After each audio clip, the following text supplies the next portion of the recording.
एक ही surgical strike में Hezbollah ने फोड़ डाली इजरायल की 3 आंख। हिजबुल्लाह ने मिसाइल अटैक करके इजरायल की 3 आंखों को फोड़ दिया। ये मेरान एयर सर्वेलेंस बेस है और यहाँ इजरायल के रेडार और कम्युनिकेशन सिस्टम थे जिससे वो लेबनान में हिजबुल्लाह पर नजर गड़ाए रहता था।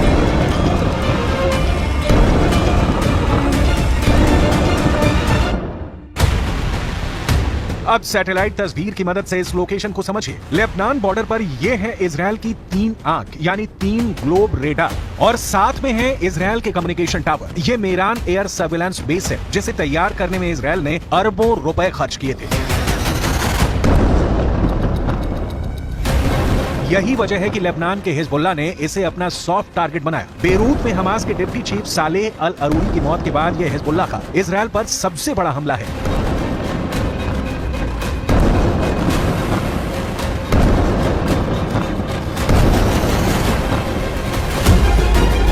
ये इजरायल के बहुत ही सीक्रेट बेस पर बहुत बड़ा हमला है। एक तरह से हिजबुल्लाह ने इजरायल के सीक्रेट बेस को मिट्टी में मिला दिया है। अब तक डरा हुआ लग रहा था हसन नसरल्लाह, लेकिन अब लग रहा है कि शुरू हो चुका है अरूरी का बदला। इजरायल पर टूट रहा है हिजबुल्लाह। हसन नसरल्लाह को पहले बैकफुट पर देखा गया। अरूरी की मौत के बाद हसन नसरल्लाह की जुबान में वो तीखापन नहीं था जिसकी इजरायल को उम्मीद थी, लेकिन अब हिजबुल्लाह ने अपना सबसे खतरनाक अटैक करके इजरायल को सोचने पर मजबूर कर दिया है कि वो हिजबुल्लाह से कैसे निपटेगा।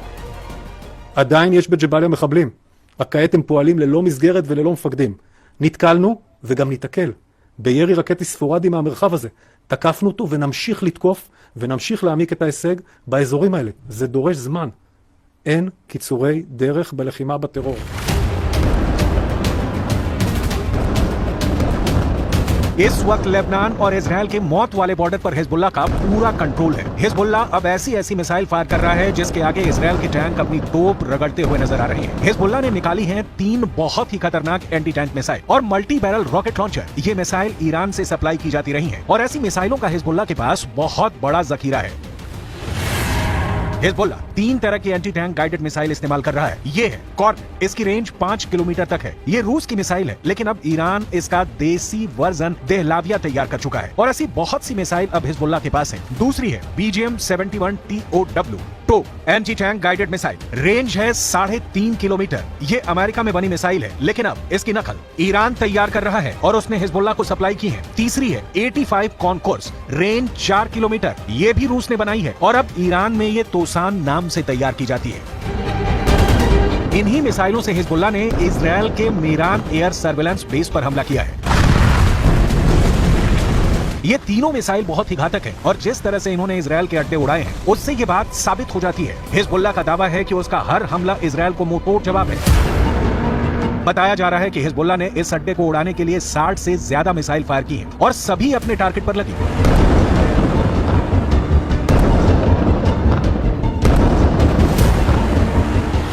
ये मेरान एयर सर्विलांस बेस के अंदर की तस्वीरें हैं जिन्हें बहुत ही सीक्रेट माना जाता है।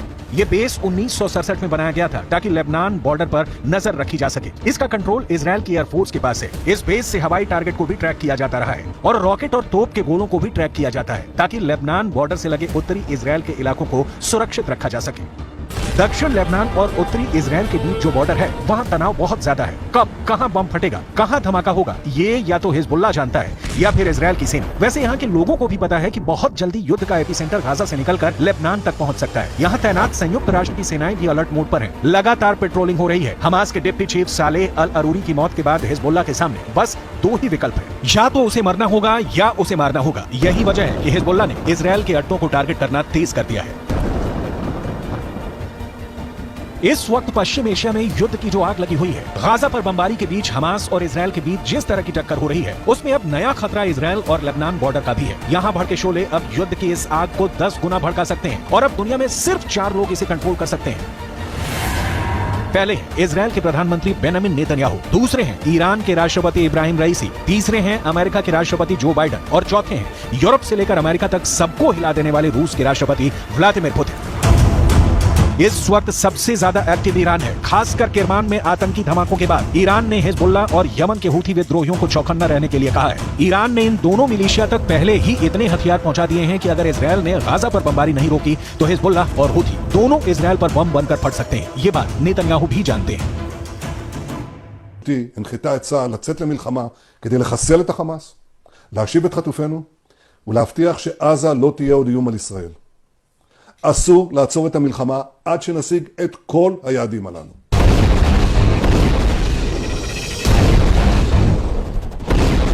जब से सालेह अल अरूरी को इजराइल ने ड्रोन स्ट्राइक में मारा है, तनाव बहुत ज्यादा फैल गया है। ये ड्रोन स्ट्राइक बेरूत के दहिया इलाके में हुई, जिसे हिजबुल्लाह का गढ़ माना जाता है। दहिया में जब सालेह अल अरूरी को जब हमास के ऑफिस के करीब देखा गया, तब इजराइल का ड्रोन मौत बनकर टूट पड़ा। इस हमले में सालेह अल अरूरी के अलावा 5 और लोग मारे गए, जो हमास के ही अधिकारी थे। सवाल है कि क्या अरूरी की मौत का बदला अब सीधा युद्ध होगा, जिसमें बड़ी लड़ाई इजराइल और हिजबुल्लाह के बीच होगी। ऐसा युद्ध जिसमें इजराइल की तरफ होगा अमेरिका, जबकि हिजबुल्लाह की मदद करेगा ईरान। हालांकि बेंजामिन नेतन्याहू इससे पहले ही बेरूत को गाजा बनाने की धमकी दे चुके हैं। תקפנו מטרות רבות של חיזבאללה, חיסלנו מחבלים רבים. ואני שב ואומר, אם חיזבאללה יבחר להיכנס למלחמה, הוא יעשה את טעות חייו. देखा जाए तो हिजबुल्लाह वो संगठन है जिसे ईरान से पूरी मदद मिलती है, और ईरान हिजबुल्लाह को इजराइल के खिलाफ एक बड़े हथियार के तौर पर इस्तेमाल भी करता आया है। लेकिन इजराइल ने अगर हिजबुल्लाह का हाल हमास जैसा करने का फैसला किया, तो लेबनान में वर्ष 2006 वाले युद्ध की तबाही दोहराई जा सकती है। 2006 में हिजबुल्लाह और इजराइल के बीच 34 दिन तक युद्ध चला था। तब इजराइल के 121 सैनिकों को मिलाकर 160 लोग मारे गए थे, जबकि हिजबुल्लाह के 250 लड़ाकों समेत लेबनान के 1200 लोगों की मौत हुई थी। हम अपनी वीडियो लाइब्रेरी से 17 वर्ष पहले लड़े गए इस युद्ध की तस्वीरें निकाल कर लाए हैं, ताकि इस बात का अंदाजा लगाया जा सके। लेबनान का वही हाल कर सकता है जो इस बार गाजा का कर रहा है।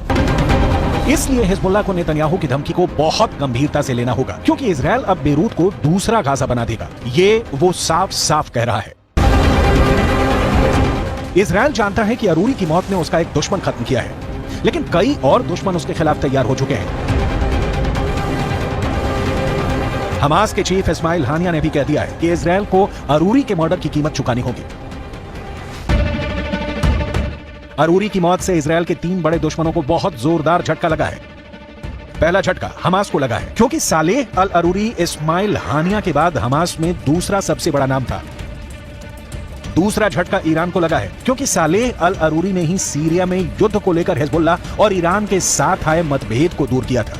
तीसरा बहुत बड़ा झटका हिजबुल्लाह को लगा है, क्योंकि इजराइल ने बता दिया है कि अब वो लेबनान की राजधानी बेरूत और हसन नसरुल्लाह के गढ़ को टारगेट करने से पीछे नहीं हटेगा।